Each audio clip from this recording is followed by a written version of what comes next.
What about you as a video maker? When did you start? Okay, yeah. Where did you get the bug? Yeah, I started in 2014 with photography. So Okay. I was just focused on photography with Vado Masquias. He's a big friend of mine and one of the biggest artists from Rap Creole. Okay. So we grew up basically in the same neighborhood. So I taught to him to take some photos of the group Masquias. And early on that year, he asked me to do some videos for him. And I was like, I don't want to do it.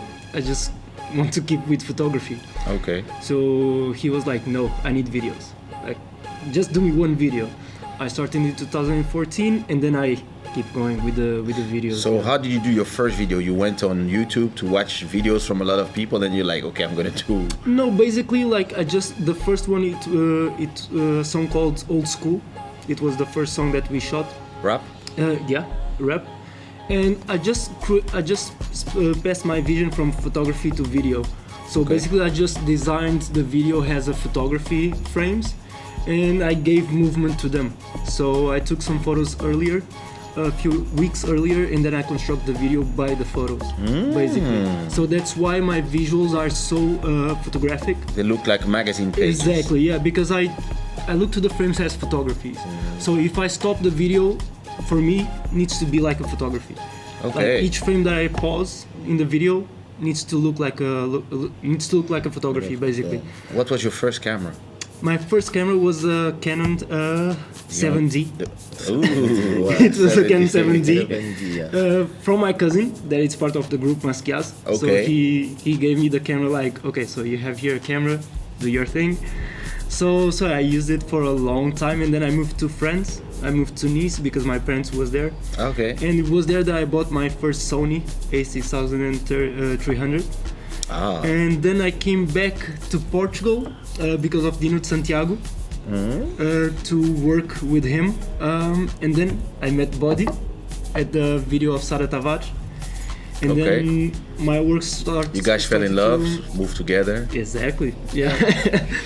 We decided to sleep in separate beds because we didn't want to consume the fruit. Not like you and I. That was for you. Since he doesn't understand English, I don't know if it was for him. It was for the guy next to him. No way. Il dit qu'il aime bien te mougou. No way. Je n'ai pas dit ça. Je vois qu'il faut pas écouter ça. But yeah, it was how I started. Yeah, so I met Dino when I arrived. We had a meeting. I started to work with him, and then from there I started to know a lot of people. Okay. I keep working with Vado all the time. So we are always doing things. Okay. But yeah, I grew up a lot. My vision grew up a lot too with the experience that I had with the people that I met. Yeah. And then I met Yuri in the process. That it's my partner. So we construct our production company. That it's growing up now. We started like last year. Okay. So we are defining everything to be like a production team. And then like we are just working and doing things, trying to release our vision to the world, and yeah, just trying to be ourselves. How is it as a business person in Portugal where people sell their music videos for 500? How is it? That's a tough question. Because like in Portugal, I think that in terms of like visually, artists can be really limited. Yeah. Because they don't open the doors for new things.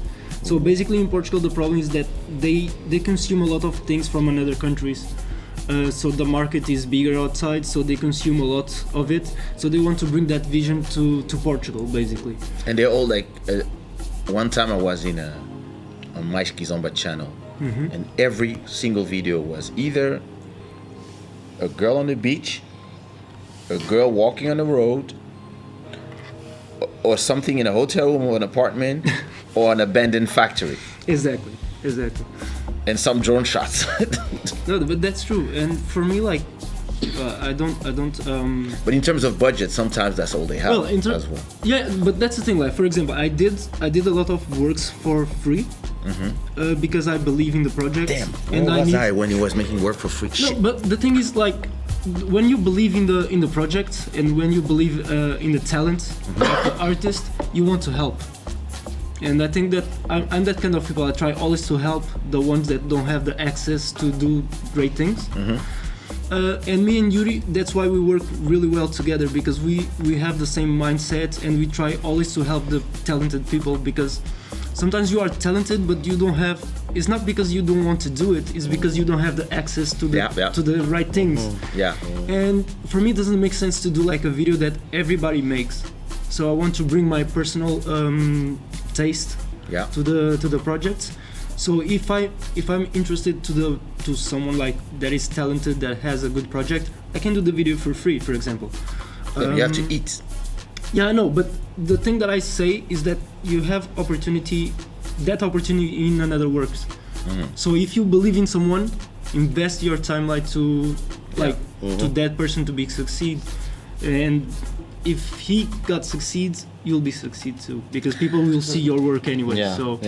So, like, how do you work with Boddhi Satva, for example? Like, how many videos did you work together? That's what it costs. But it's That's why I'm here. we invest in one another. Actually, you know what? It's an answer I would like to not answer for him, but I want to add to that. I think how you guys work together? Yeah, it's what he just said is exactly true. At a certain point, you know. Tu parles à quel go, toi? Ouais, lui là, vraiment, c'est-à-dire que... Non, je suis en train de regarder. Baraka. Continue, Boddhi, excuse-moi. No problem. You know, Rafael is one of those guys indeed that, you know, he's got a great heart, and I think that, like most of us, we have good hearts in our craft, and we've helped a lot of people. I think everyone in this room can say that this is what we've been victim yet blessed with the capacity to have a helping and a willing and a will to just see people do well. And I think that this is something that I quickly saw in Rafael, and when we met on that set for the shooting of the video of Advertise, I just saw it in him, and you know, we linked up, and then right away I was like, yeah, let's do this, let's go. A few months later, we went to Marrakesh. Wow. And granted, that was the first work that I saw of him. There was he didn't have much of a book or anything like that. But just from the work that he's done and his energy, we believed in one another, and that's how we built the relationship. But yeah, continue. I mean. You know that's how I work with Phil. When I did the video for On Dit Quoi, when he was 14 years old in Brussels, he came to the house. We were doing a party. We were 18 or something like that, and he told me. He didn't learn from it that much, though. He did some good stuff for me, and it's just that you didn't listen to me. But yeah, I should have another one. And when he was 14, he came to me and he said, "One day I'll shoot videos for you." And I was like, "Yeah, okay." And then when he got older, one day. He was like, you know, I have this, I work with a company. And I was like, well, did you ever shoot something? He's like, no, never. But I can do this. And I was like, okay, I want to do this. And you were lucky you took the lucky number.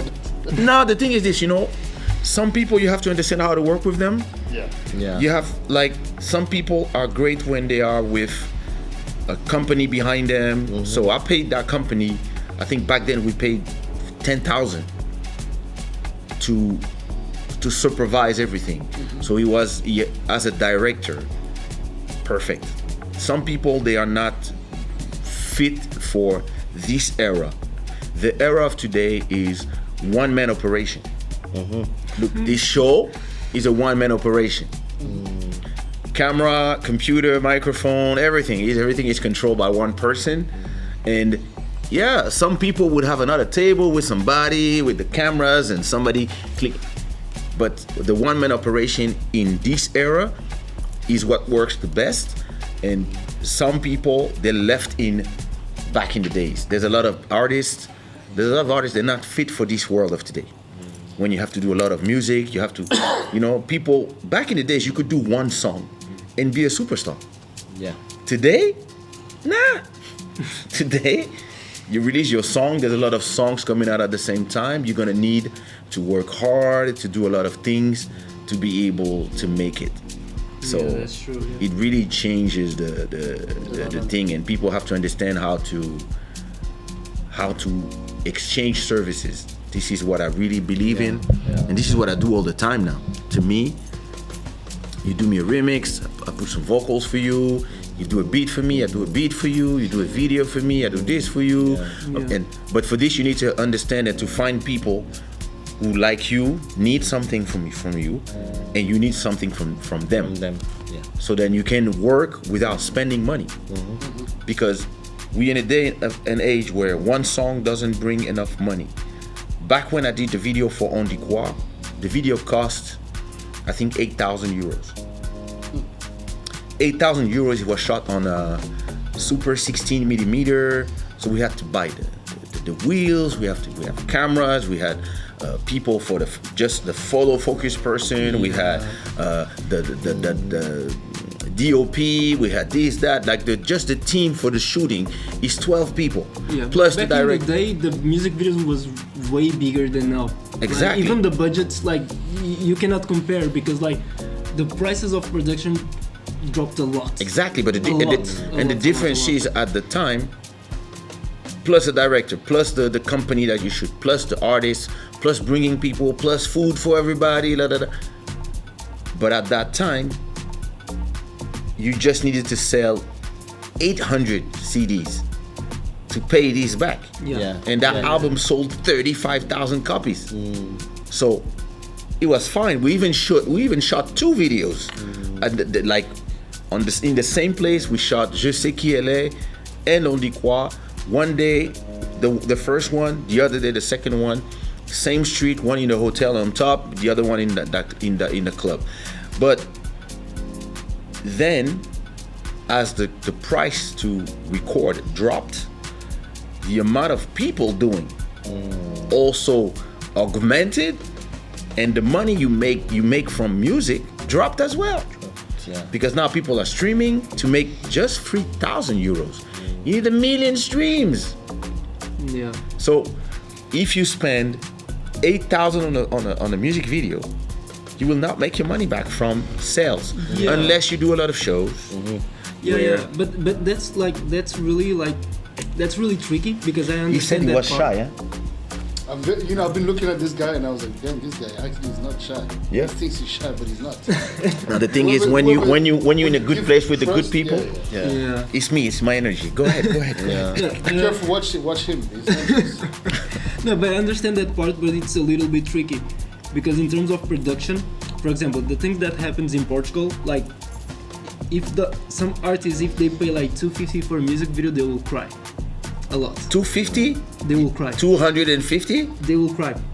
I guarantee you that a 250? lot of artists will cry about it. Really? Yeah. 250. No. Shit. A lot of artists, like, imagine, like, if I have, I will tell you something. Really? I will tell you something. If like me and Yuri, like we had a lot of experiences, like a lot of times, like just think about this, like you are taking care of the production of a music video. Yeah. So just think about it, like if you have 500, like you have to take care of the resources. Yeah. You have to shoot, you have to edit, you have to review everything with the artist, and yeah, I can guarantee you that even if it's 500, they will cry a little bit. And then if you say that the music video will be like 1,000, they will be like, oh, okay, so that's not a reality for me. Yeah. And that's the thing, For us- because for there's us, so like- many people that it's hard for everybody to do shows, and it's hard for everybody to make any money from. No, yeah, but for example, like I don't think that 500 for a music video, including like the production, that you'll be like, you just have to appear. You don't have to take care of the production. Yeah. It's not expensive because we have to. It's not expensive. We have to do everything. It's not. So when we say like, I think okay, I never so paid less than 800. But that's the thing, because like I think that's the mentality from the people that comes from another countries. So it's another reality. Like in Portugal, they will cry about everything. So that's the difference. Like that's why, like for me and Yuri, like we think a lot of times, like moving like or like public out of Portugal, because we will receive more value, because we know that our work is good. Yeah. But it's not because of the work by himself, but like being fair. I might crush your dreams, but in France now, people, same thing now. Videos, But imagine if you go like if you have an artist saying like, okay, come to France, I pay the flights and I pay you that, man, it's okay for me. And you know, I was not expecting that. I take like they will pay me that is like the fair price in Portugal. Yeah. But I'm not spending any money. So because I remember that. But I understand that like in different countries you have different value for the things. Yeah.